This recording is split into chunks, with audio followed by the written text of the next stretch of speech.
Hi everyone and welcome back to my channel. Matchday 5 is here in Club World Cup Fantasy and I've broken into the top 100 global ranking for the first time ever in this format. In this episode, I'm going to talk you through my team selection and I'm also going to share my potential transfer plan. So let's get straight into it.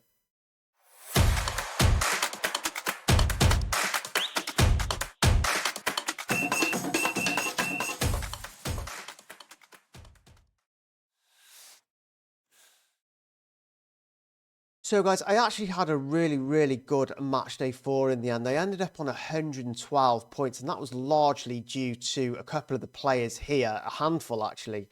In goal, Weatherton kept the clean sheet, so he managed 8 points. He kept the clean sheet before Donnarumma actually. Donnarumma didn't need at all in the end. Defence was slightly disappointing outside of Hakimi and Garcia. Obviously Stanisic blanked.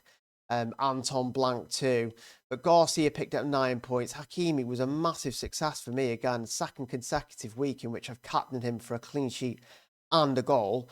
He's done that 3 times now for me in the past couple of months. Obviously, the Champions League final again, captained him there for his clean sheet and goal. He's been an absolute hell of an asset for me across fantasy games for some time now. Moving into midfield, again, midfield was probably the worst of all positions. Bellingham didn't play 60 minutes and blanked. Kvaratskhelia only picked up 5 points. Elise picked up a blank as well. So, I mean, outside of Neto, who got a jammy goal in the kind of extra time, midfield was a bit of a write-off. So if that was slightly better, I could have done even more, even better in terms of points. Moving up to the forward line, this is where it's at pretty much, isn't it? Kane got a brace, Guirassy got a brace, Harland scored. Now, Harland, I mean, he did score, but he's obviously exited the competition for the next round, so he is an issue straight away. You can see he's an issue along with Akanji, who conceded 4 goals to Al Hilal. So both of those have now exited due to that match. Guirassy, I mean, I wasn't on the fence with Guirassy at all. I know a lot of people were coming into the round. He was missing a lot of chances, but he was still getting those chances, which is what is important, isn't it? And he also takes them on occasion. And when he does take him, it's a massive haul. And that was the case this week with his 14 points matched Kane. So overall, a really good round. So let's take a look at where that put me in terms of the global rankings.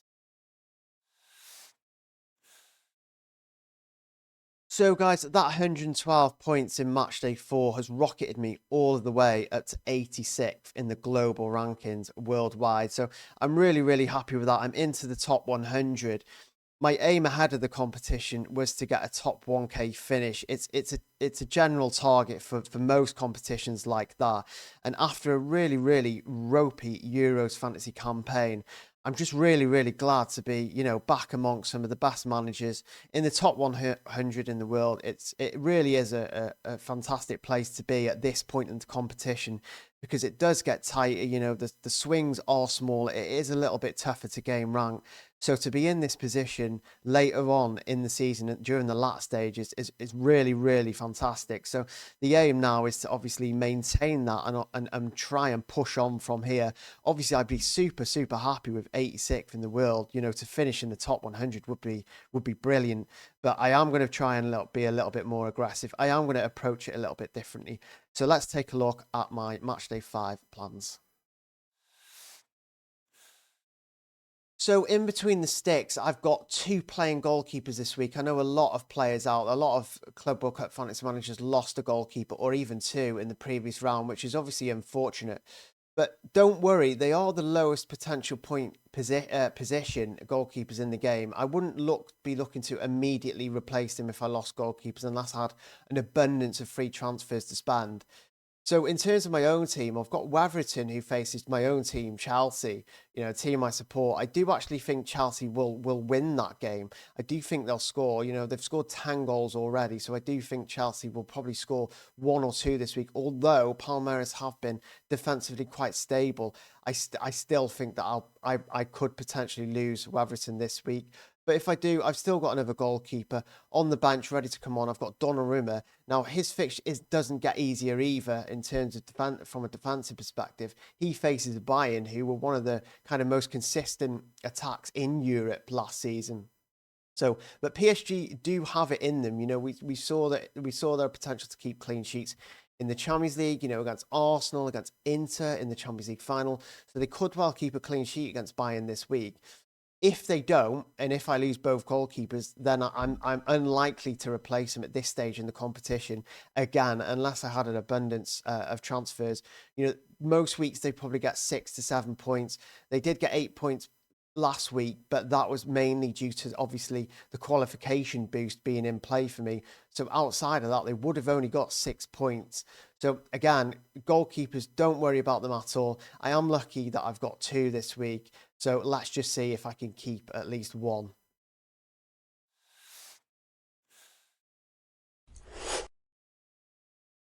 So this is my defence this week. Obviously, King Hakimi makes the cut. A goal and assist in his last 2 matches on the bounce, I think still makes him essential. Now, Bayern is going to be I think at this point, everyone is tough opposition, right? You're not really getting an easy game in the quarterfinals, and that is only going to get worse. So at this point, you can't really look at assets and think, oh, they're definitely going to return. And that is the case with Hakimi, right? PSG have kept clean sheets in the last days of the Champions League. They showed it against Arsenal, Liverpool.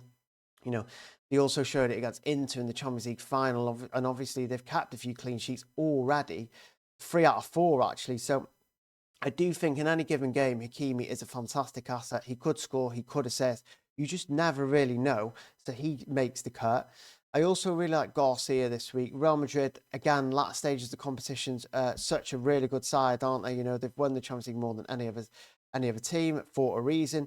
They could well keep a clean sheet. Garcia's actually been really, really good as well. He's been quite attacking. In some cases, better than Trent, and he's a lot and considerably less than Trent in terms of price. So I do really like Garcia. Obviously, if I had to pick this week and I had loads of transfers, I would probably pick Trent. But having Garcia already, I don't really have to worry about him. He's a decent asset. One player I'm slightly concerned about is Stanisic. Now, I do think he'll either start at left back or centre back. Obviously, the introduction of both Upamecano and Tar has been created a bit of a reshuffle at the back, but Stanisic continues to play. He's actually started every single one of the Bayern's Club World Cup fantasy matches. Now, I'm not entirely sure he keeps a clean sheet this week, but again, a big side, latter stages of the competition, anything can happen. So I just think it is quite safe to have a Bayern cover. Now, Anton, I'm not keen on at all. I do think Real Madrid are definitely going to score. Mbappe's kind of coming back into the fold. You've also got Vinny, who thrives off big matches like this, especially last stages of the competition, similar to the Champions League. But I do think that Real Madrid are probably going to score this week. So Dortmund potentially concede, which obviously isn't good for Anton. Anton could potentially be an issue for me. One issue and one major issue for me is obviously Akanji, who has now exited the competition due to their 4-3 loss against Al Hilal. Shock loss, may I add. But yeah, overall, I mean, the defence isn't looking great, but I don't think you could build a really, really nice looking defence this week just because of how the fixtures are set. So overall, I'm quite happy, but I think I am going to look to make some changes.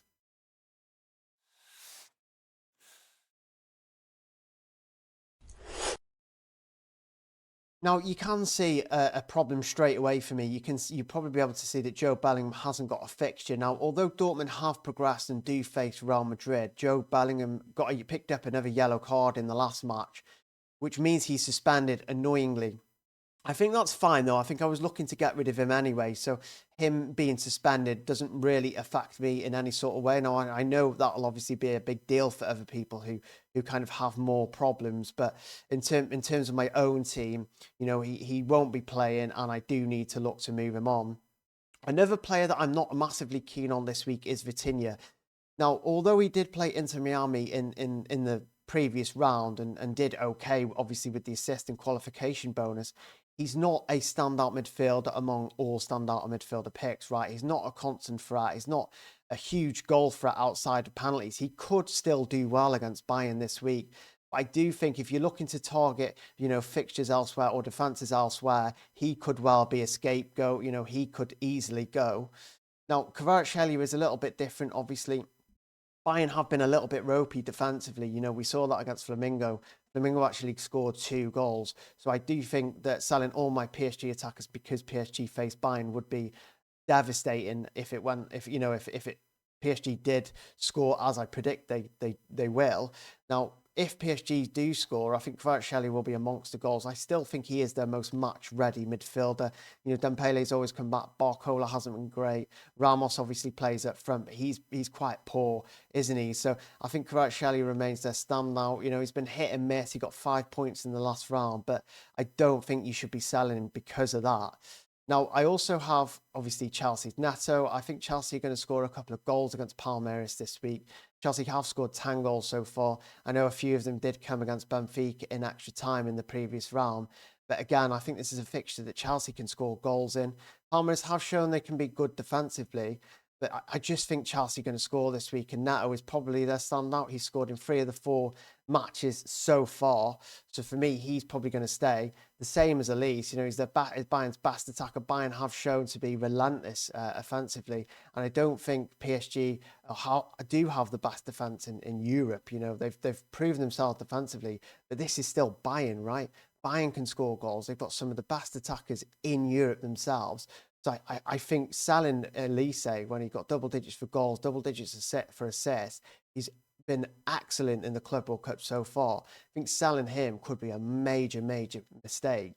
So at the moment, I'm not completely set with midfield. Again, I'll touch upon that in my transfer plan shortly. I think overall, I'm fairly happy leaving some key assets in due to ownership, due to the quality of their play in general. So again, that's my midfield so far.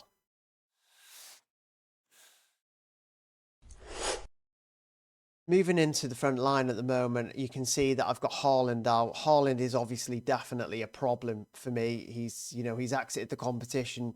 I think it's nice that he's also 11 million because, you know, in the latter stages of the competition, especially only the quarterfinals, you don't really see too many kind of premium options go, which obviously gives you the cash to be able to move stuff around, make upgrades elsewhere.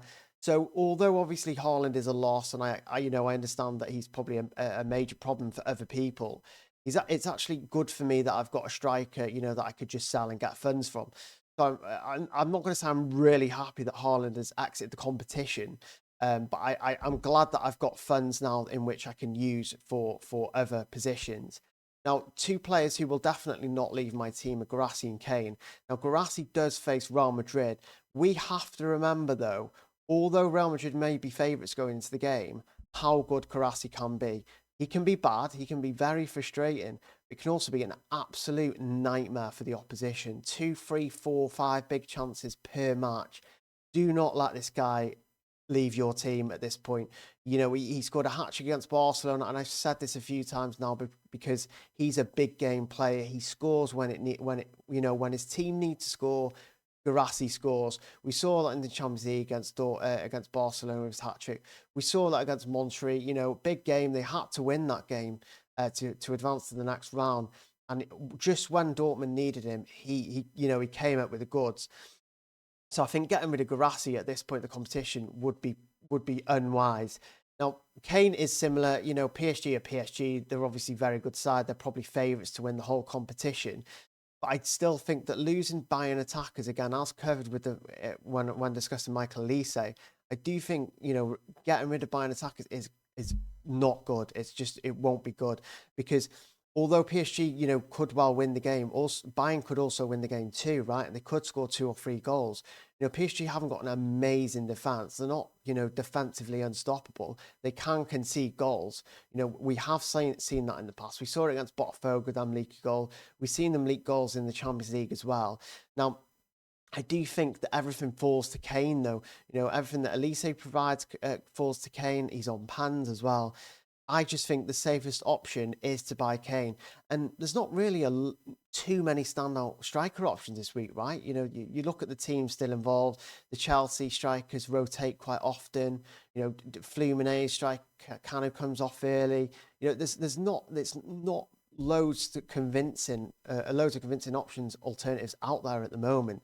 So I do think, you know, again, it would be safer to keep Kane. So far, they are my front 3. Obviously, Harland will likely change. He has to change because he's obviously exited, and we'll cover that now in my transfer strategy. So, guys, getting into my transfer plans ahead of Matchday 5, there are 2 potential scenarios I'm looking at. All of those scenarios, both of those scenarios involve selling Anton, Haaland, Akanji and Bellingham. Now, Harland and Akanji have exited the competition, obviously, via Al Hilal, so they are probably most likely to go first. Obviously, Bellingham isn't going to play in the next round. Yes, Dortmund might beat Real Madrid, but I seriously doubt it, and I seriously don't really want to be kind of holding on to any players this week. I want every role filled in the team. Anton, he does play, but I think Real Madrid are going to score this week, you know, with Mbappe slowly coming back. Vinicius Jr. is fantastic in the last stages of competitions. So I think getting rid of Anton kind of makes sense. Getting rid of most Dortmund players at this point makes sense, apart from Guirassy, who I did mention in the team selection part. Now, who I'm going to replace those with, obviously, one of them is Xavier. Now, Fluminense have been excellent defensively. Obviously, you know, they kept 3 out of 4 clean sheets. They kept clean sheets against Inter, against Dortmund, against Sundowns, all very, very good defensive sides. So I think backing a Fluminense defender, at least one of them absolutely makes sense. Xavier is under 5% owned as well, so he meets scouting bonus. He's also a wing back, and he also managed around a couple of goals and assists in the 4 matches prior to the Club World Cup. So not only does he have the clean sheet potential, but he also has attacking potential. Another player with multiple routes to points and who plays for Fluminense is Arias. Al Hilal have been very ropey defensively, conceded 10 big chances across their matches against Manchester City and Real Madrid. Arias, you know, he's on set pieces as well. He was fantastic in the last round, although blanked. I do think the double up of Xavier and Arias against Al Hilal could be really, really good this week. Now, as you can see, I'm going to in this scenario, I'm going to be hedging my bets with in the Al Hilal and Fluminense game, and I do think there's not a lot of great forward options, viable forward options to switch Harland to this week, which creates the money. But Leonardo does. I was surprised to see that he was only 4 million. Shocked, actually, you know, leading a very efficient Al Hilal attack, one that impressed against Real Madrid, and one that scored 4 against Manchester City in the last round. Of those 4 goals, Leonardo scored 2. I do think his price point, the lack of options, I do think it kind of makes him a shoe-in this week, and you can see that he makes both scenarios of my potential transfer plans. Another player that kind of makes it into both scenarios is obviously Cucurella. Now, Chelsea have been really, really good defensively, and I do think another safe route into their attack is Cucurella. He was one of the most advanced, he is a defender, just to reiterate, he was one of the most advanced Chelsea players in the previous match. You know, he's just been so attacking. Obviously, he hasn't got much to show for it. I do think Palmeiras have failed to convince defensively and defensively so far. I mean, they've been okay defensively, but less so offensively. You know, struggled to score against fellow Brazilian side in the last round. So, you know, with multiple routes to points, I think Cucurella kind of feels locked for me. Now, my second scenario involves 2 different players. So, I mean, Palmer, he going all in Chelsea is definitely you know, a viable option, isn't it? You know, they're favourites to progress to the final at this point, which makes buying more of the players a sensible move.